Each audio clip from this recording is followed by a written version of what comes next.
When designing a movie, it's generally important to create a well-crafted villain as the main problem for your story, but a looming question every movie production must consider is what makes a good villain. Perhaps it could be the downright deplorable acts they've committed, the overwhelming dominance they have over the protagonist, or maybe how well the villain relates to the viewer. We're no longer in an age where villains are bad because they just do bad things. Villains nowadays need to have some sort of backstory to keep the viewer's attention, an overall reason for their downright vile acts on society.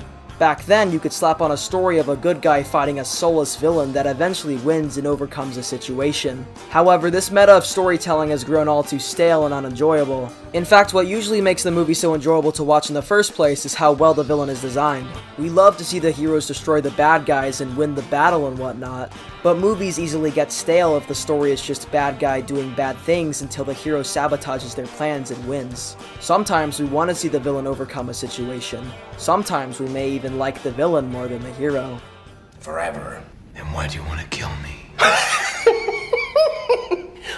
don't want to kill you. What would I do without you? Go back to ripping off mob dealers? No. No, you complete me. I decided to go clear my head. Then I realized we had done this same silly charade our entire lives. I tried to get my mind off how I was feeling, but I just felt stuck. Since then, numerous movies and games have tried to portray antagonists in different ways. Villains in recent years have seemed to be an overall more likable character than the hero. More often than not, when we grow up, we seem to hit a point where we root for the bad guy instead of the good guy. The reason for this is most likely because of the amount of general similarities villains have over people. In movies, heroes are these charming, perfect humans that have no faults in them and always win over the villain and save the day. Villains, on the other hand, are these imperfect, flawed characters with their only motive being to do the exact opposite of what the protagonist does. And wouldn't you know it, humans are also largely imperfect and flawed. Heroes are just so hard to connect to because they simply have a stature and reputation no regular human can easily have or relate to. Humans, especially when they grow older, are more prone to be more cynical and spiteful, which is why they usually end up liking the villain more because of how relatable they can be. Many good villains in shows are created based on just how well the antagonist can connect to the viewer. It's simply easier to be negative all the time rather than be positive. The idea of rooting for the bad guy more than the good guy is something that happens a lot in reality. Just look at celebrities, the modern day equivalent of heroes. People that are just so perfect and unflawed, it's hard to criticize them on anything. And yet they can grow stale when all you see are these perfect human beings in your recommendations that you can barely even relate to. Celebrities are usually just too powerful or famous to connect to the average viewer in a personal way. This seems to be why over the years, typically vile people like iDubbbz, Filthy Frank, and even Leafy have been overall more likable than the average celebrity, simply because it's easier to resonate with them compared to someone like, say, Rice Gum. Back on the subject of movies, many different film producers have tried to use different formulas to make a great villain, but which formula is ultimately the best way to spawn such a thing? Or in more practical terms, how do you make a good villain? There are many different answers to this one question, but by looking at some of the most fascinating villains in all forms of media, we could get a good picture of what makes their design just so great. Of course, before dissecting the actions of a villain, you need to first ask this question: what makes a villain evil? Do you want me to slice you open like I did your friend? Shut the fuck up!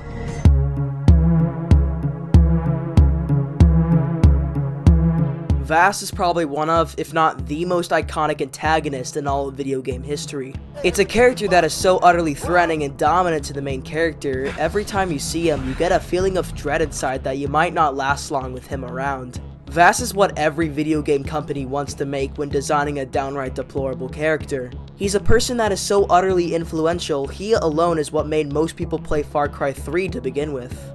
Vaas is a person that gets very little screen time in the game and usually only shows up in cutscenes, but when he does, he nails his performance. His speech is about insanity later in the game, but also managed to spread into the meme culture of the internet. Because of this, even if you don't really know anything about Far Cry, you at least know who this guy is. Vaas on the outside doesn't seem to be a very remarkable villain. He only ever gets 15 minutes of screen time in what is essentially an 8-hour-long game. So how are those 15 minutes of Vaas so impactful on Far Cry and the internet as a whole? The short answer to this is the method the developers chose when designing Vaas: insanity. Somebody told me that.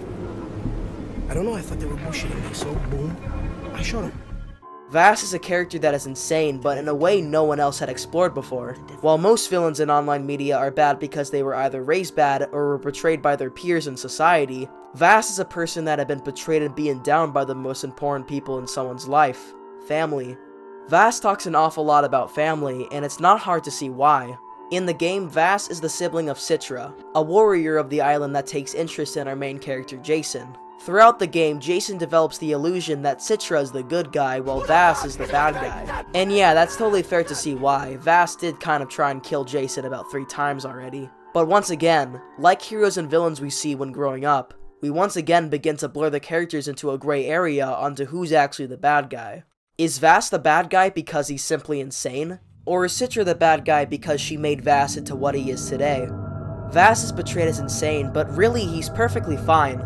It's only until when you start to look deeper into Vaas's life that you will not see an insane man, but a broken man. Vaas again is the brother of Citra, but some time ago they eventually split apart on the island, and depending on who you talk to as to why, you'll be getting a different response. Birthright.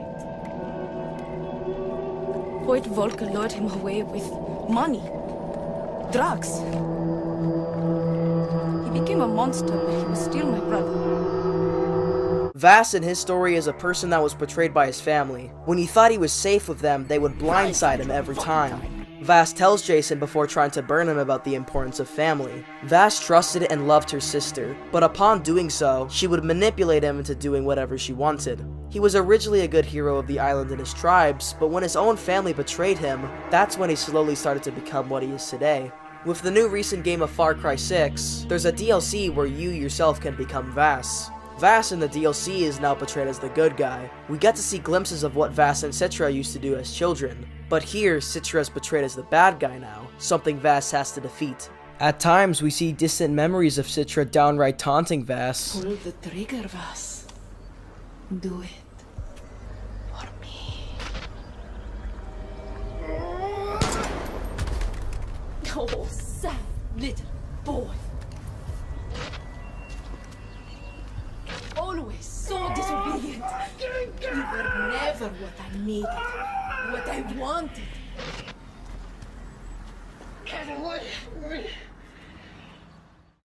We see glimpses of him getting killed by Jason, and all around we see a side of Vaas that you rarely ever got to see beforehand.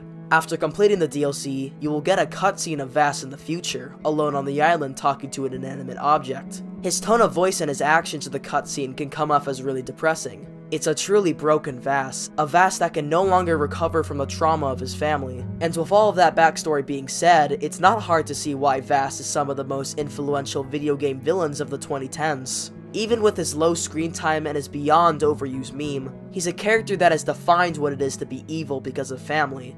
And personally, some of the greatest villains you see in online media are always the ones that you feel bad for. A big problem with the design of modern-day villains is their mere unchanging formula. Villains are usually always seen as just the villains, people that are going to be wreaking havoc throughout the movie or game. Once you see them, you'll know that they will always be the antagonist from start to end. This is because most of them don't usually have any redemption or forgiveness for the hero, resulting in the villain never really changing their ways to be accepted by the masses. With that being said, many movies and games have tried to shake up the villain's reputation as just the bad guy. Sometimes, villains given the right tools can turn themselves from bad to good. So what happens when a movie or game takes antagonists to the next step, and through slow pacing, turns the bad guy into the good guy? Oh, thank God, you're all right.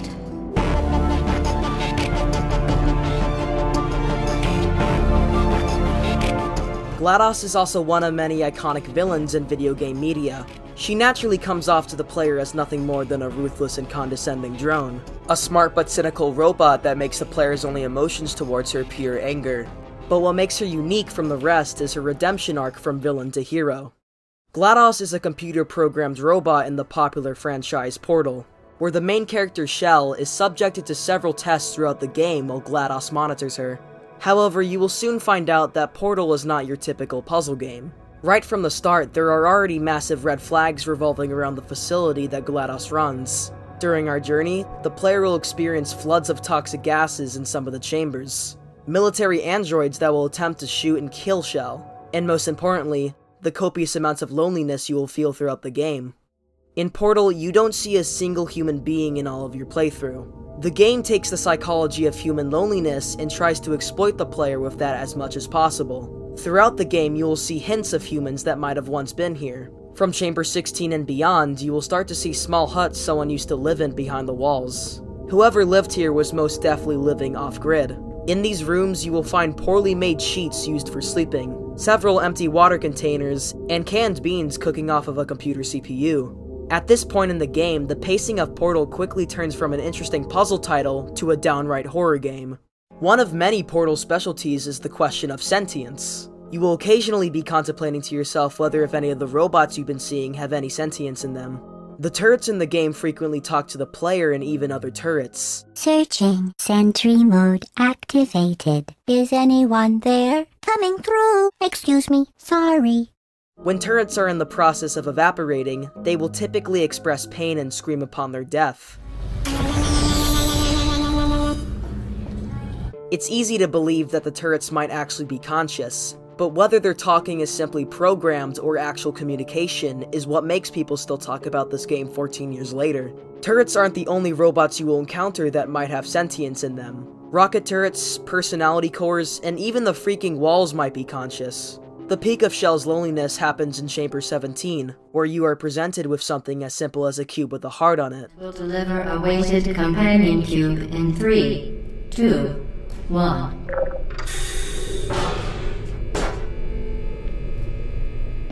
Again, because of the extreme loneliness the player experienced before this point, and combined with the fact that there are hints towards several robots being alive, we find ourselves growing attached to the heart-shaped cube.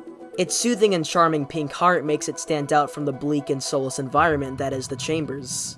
Portal, I feel like, is the only game where it can get me to care about nothing more than a mere box. Or at least I think it's a box. Once again, throughout the chamber, it is hinted that it actually might be alive, which gets us right back to GLaDOS and her backstory. In Portal 2, it is confirmed that GLaDOS was once a human named Caroline. Caroline was subject to a new experiment in aperture science. The project would allow the human brain to be put into an AI code. A few days later after the experiment, Caroline was successfully put into the robot of what we now call GLaDOS, an acronym for the Genetic Lifeform and Disk Operating System. Cave Johnson was the head leader of Aperture Science, and also the husband of Caroline, so it was no wonder Caroline would be willing to be put inside such a thing. The goal for GLaDOS was to be designed to live forever and be used for testing subjects. Unfortunately though, that's not what actually happened. What ended up happening was upon activation, GLaDOS immediately sent neurotoxins down the facility and killed everyone. She was so utterly ruthless with her actions, she had to have 4 personality cores strapped onto her to repress all of her killing. In mere minutes, thousands of personnel working in Aperture Science were dead. All except one. Dog Ratman was the survivor of the chaos in Aperture Science. In the comics, it shows that he would put Shell onto a life support system that would let her live into the conceivable future. Knowing all of this, it's not hard to see why most people would hate GLaDOS. We don't particularly have any reason to sympathize with her, and especially in the first game. At the very end of Chamber 17, GLaDOS does something extremely hurtful. She would present us with a fire pit that we would eventually have to put the companion cube in. From the outside, it just seems plain dumb to feel bad for a cube, but for Portal being as lonely as it is, it's safe to say that this moment was truly heartbreaking. You euthanized your faithful companion cube more quickly than any test subject on record. Congratulations. With the death of our only friend, it was enough motivation for us to try and stop GLaDOS. Our suspicion with GLaDOS peaks where the supposed reward for Cake would be coming after finishing Chamber 19. After completing some further obstacles, we are shown the Cake sign, thinking we beat the game. What ended up actually happening was that the supposed Cake was actually a pit of fire. Now that we know that GLaDOS is actually the cold-hearted villain, the player would spend the next hour escaping the facility right into her chamber, where we would ultimately get revenge on her for what she has done to us. We soon learn that after destroying her mortality core, that without it, she would have killed us right away, which is something she now proceeds to do, flooding the area with neurotoxins. After killing all of her personality cores, we would eventually kill GLaDOS and be sent back to the surface, ultimately concluding Portal 1. For the next 4 years since Portal 1's launch, it was typically thought to be the end of the story. Throughout Portal 1, we've had no other relationship with GLaDOS other than pure hatred, a cynical robot that had to be destroyed. However, soon in the far-off year of 2011, Portal 2 would be launched and would ultimately change GLaDOS' villain arc, simply because of one other character. Ah! God, you look good. Looking good, actually. I knew this would be fun. They told me it wasn't fun at all, so I said, not fun at all. I believed them. I was myself. For the beginning of Portal 2, it would soon come apparent that Wheatley would be our new partner. He was a charming and funny British core that had no reason to hate. It was certainly a refreshing pace of change with the inclusion of Wheatley. No longer were we alone with nothing but our thoughts and cubes. Now we actually had a proper companion. Wheatley helps us with many things. He helps us several times getting out of GLaDOS' test chambers. He is all around very comedic and funny, and is overall a really nice character. An hour into the game, GLaDOS unfortunately is revived, and our hatred for GLaDOS hasn't changed. Once again, we are put into the hands of GLaDOS and are now tasked to do many test chambers. Throughout the game, she continues to insult us like in Portal 1. Here come the test results. You are a horrible person. That's what it says. A horrible person. We weren't even testing for that. Plays the victim card about us killing her.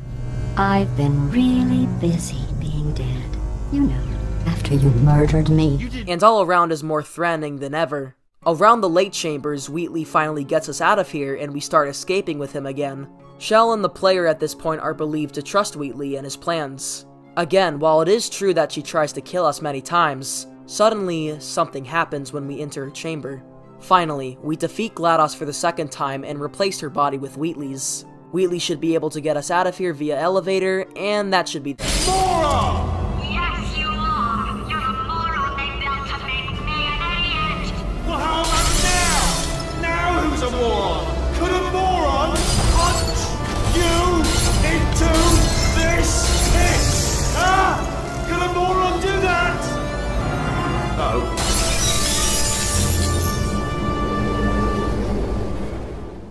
Oh. Unfortunately, as it turns out, Wheatley would soon get corrupted with all of his power that he has. It's at this point where suddenly, the roles of Wheatley and GLaDOS would reverse. Out of pure rage, Wheatley accidentally slams us down a pit, descending thousands of miles deep below the earth. For the next half of the game, we are now not sympathizing with Wheatley, but with GLaDOS. This is ultimately the reason why GLaDOS and Portal 2 in general are so loved. We now have a neutral relationship with someone that you and her tried to kill many times before. It could be reasonable to just kill GLaDOS right here and there since she is now in the form of the potato. But ultimately, we unfortunately have to realize that if Shell wants to get out of this situation, she's going to have to cooperate with her biggest enemy. During our descents into the pits of Aperture Science, we learn a lot about its past. Sometimes when we hear Cave Johnson's pre-recorded messages, GLaDOS will sometimes respond to him. Caroline, are the compensation vouchers ready? Yes, sir, Mr. Johnson. Why did I just...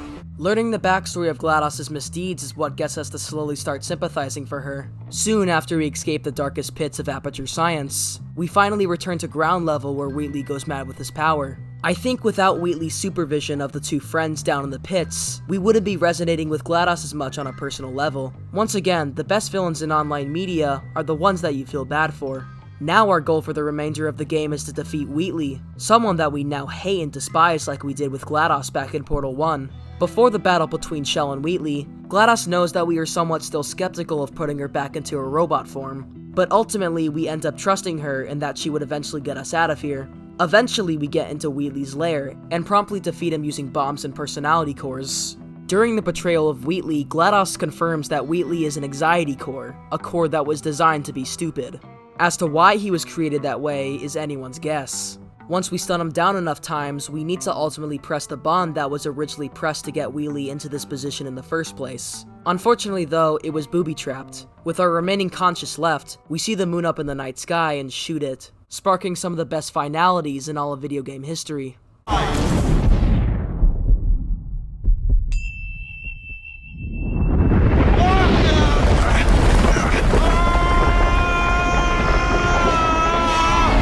Space! Let go! We're in space! Space! Let go! Let let go, I'm still connected! I can pull myself in! I can still fix this! I already fixed it. And you are not coming back. Oh no! Change your plans! Hold on to me! Tighter! Ah! Grab me, grab me, grab me,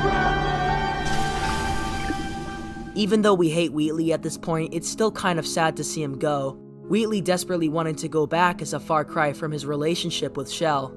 Thankfully, GLaDOS was true to her word and would finally properly let us out. She would also give us the original companion cube that we had to burn. There are a lot of ways to portray Wheatley and GLaDOS, but to me personally, the two are a representation of who we root for from our childhood compared to our adulthood. In our childhood, we believe that the good guy in the movie or game is the one that helps you the most, the one that saves the city and everyone loves, and the one that you ultimately think is your best friend.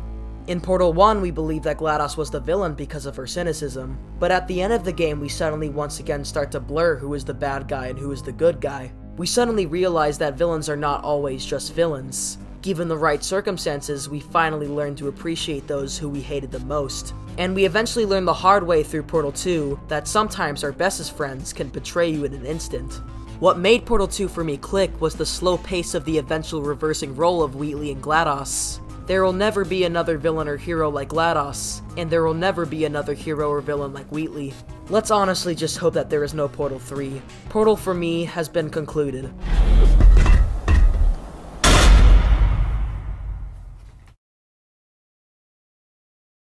Villains and heroes switching roles in movies, while an uncommon practice, has been done lots of times already for the past century. This method of storytelling is good as it second guesses how you think about either of the two. However, one thing many movies don't seem to do is give the antagonist his own spotlight. It's typical for movies to have the hero or some good force be the protagonist for the entire show. But what happens when you portray the villain as the protagonist? Well, hello, beautiful.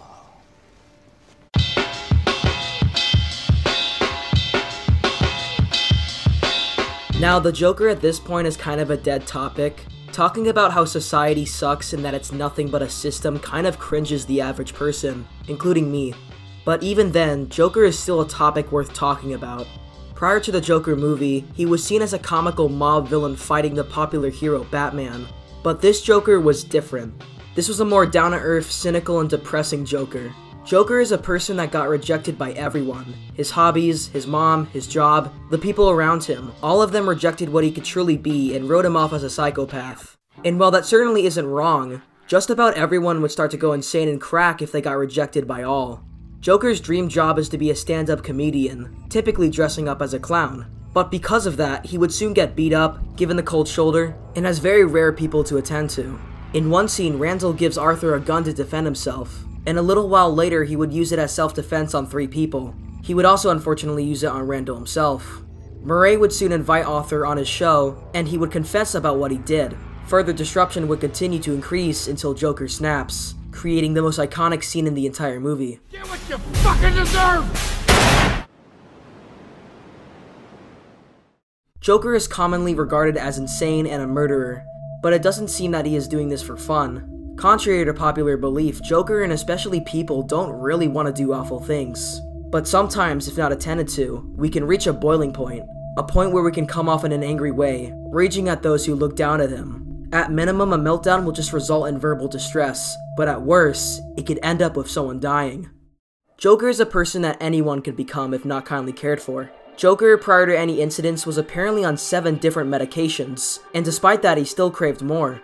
He also had a condition where he would laugh uncontrollably, another key factor as to why people didn't like him. Joker at the end of the day just wanted to be cared for, and at the very end of the scene where Joker sees a mob rooting for him, he smiles. Not because of his successful plan to ruin the city, not because now the city is in ruins because of him, but because people finally appreciated him. The movie would go on to become a huge controversial topic in the media. Hours before and after the movie was published, critics were scared of the movie because it might have had the potential to promote violence. And while that never really happened, there were sightings of people with Joker faces during popular protests. The moral lesson of the movie is just be kind to people. You never know what anyone has gone through in their life until you see a part of them you didn't want to see. Most people can deal with a person or two bullying them, but if you end up ridiculing the wrong person, that might just give them enough motivation to do something truly evil. Oh, why is everybody so upset about these guys? If it was me dying on the sidewalk, you'd walk right over me. This formula of connecting to the bad guy makes us connect and befriend the villain a lot more. But there's also another way to make the villain more personal to the viewer than just have it thrown on the spotlight: video games. The entertainment and business industry of video games have allowed corporations to mix new elements and flavors to villains. You can now interact with the villain in your own way in most games. But the topic for this part of the video is not the player fighting the villain, but the player being the villain. The main problem with villains is their stale way of being shown how evil they are. Usually the villain and hero are always so disconnected from each other, and why should they not? They are two opposing forces of one another, with very little to relate to. Given the choice, villains and heroes would most likely never want the chance to ever hear the other guy's side. So how do two opposing forces of good and bad have the chance to bond and befriend one another? The answer is you force them. And what better way to see this formula than the example of Nick from Left 4 Dead 2.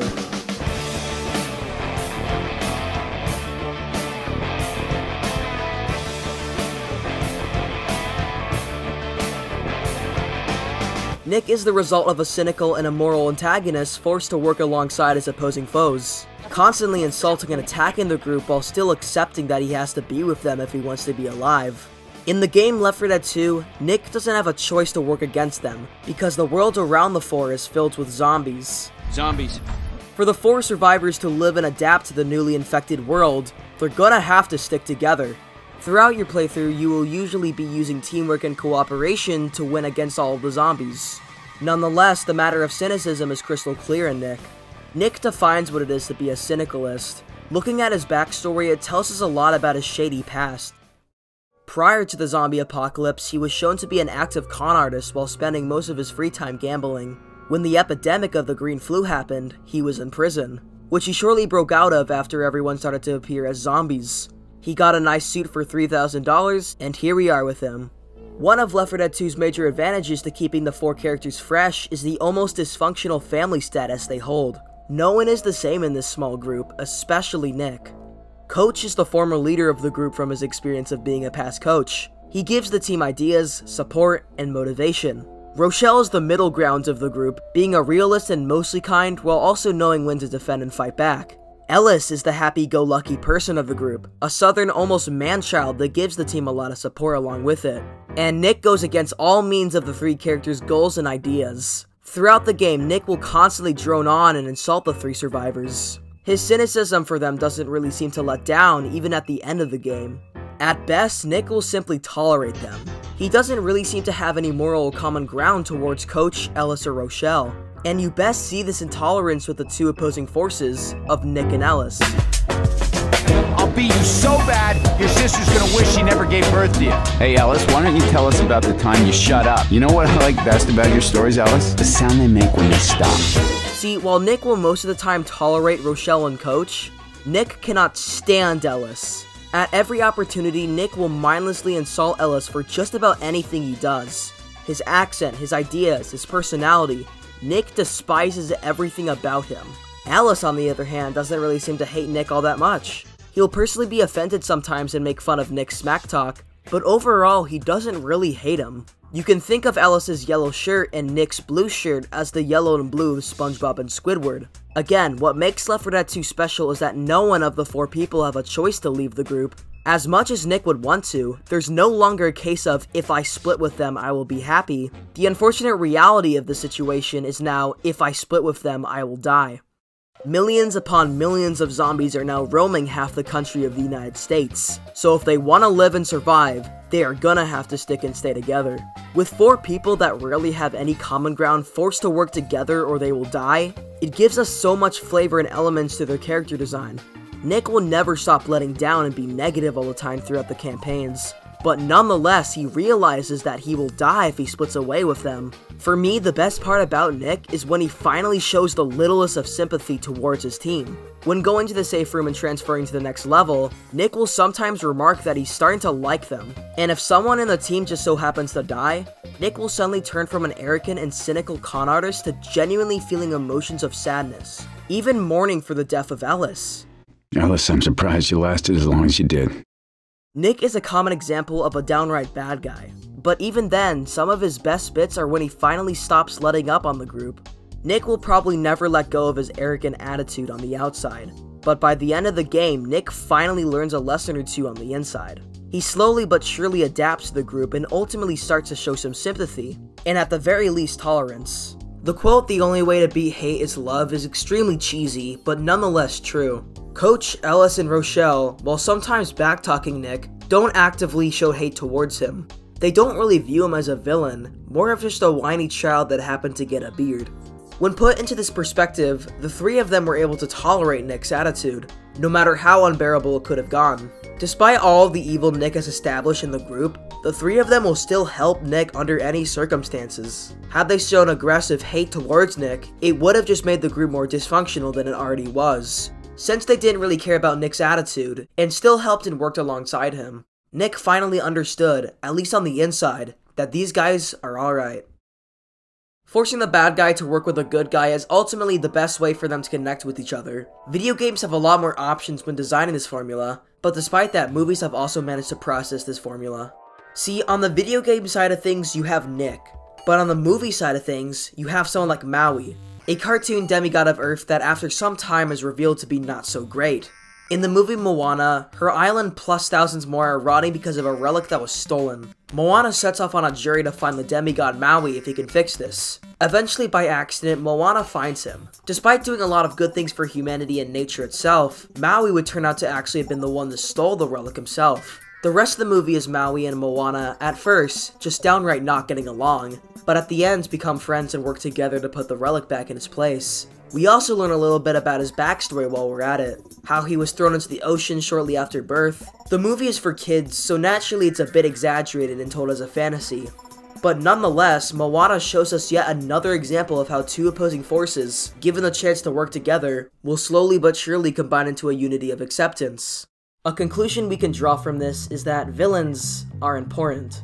It's vital for your movie or game not to have the villain be rushed or an afterthought, because villains, especially at their peak, can make a movie 10 times more enjoyable. While it's not exactly a moral thing to give the antagonist sympathy from the viewers, it's important to know why their matter of evil exists. Sometimes evil is necessary. At a book or movie standpoint, without villains, there's no conflict, which will typically result in a boring, bland movie.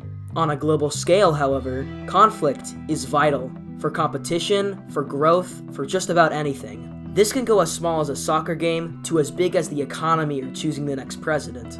The overall point of this video was to show you how great villains can be when they are designed just right. Sure, you will usually see bad guys do vile and immoral things throughout the story, but just know that without the villain, there would be no hero.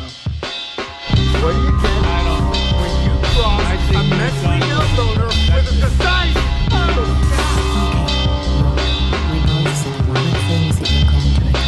You want me to slice you open like I did your friend? Shut the fuck up! What's your name, Zoe? Don't remind me, Nick. I am a nervous wreck over here. What are you nervous about?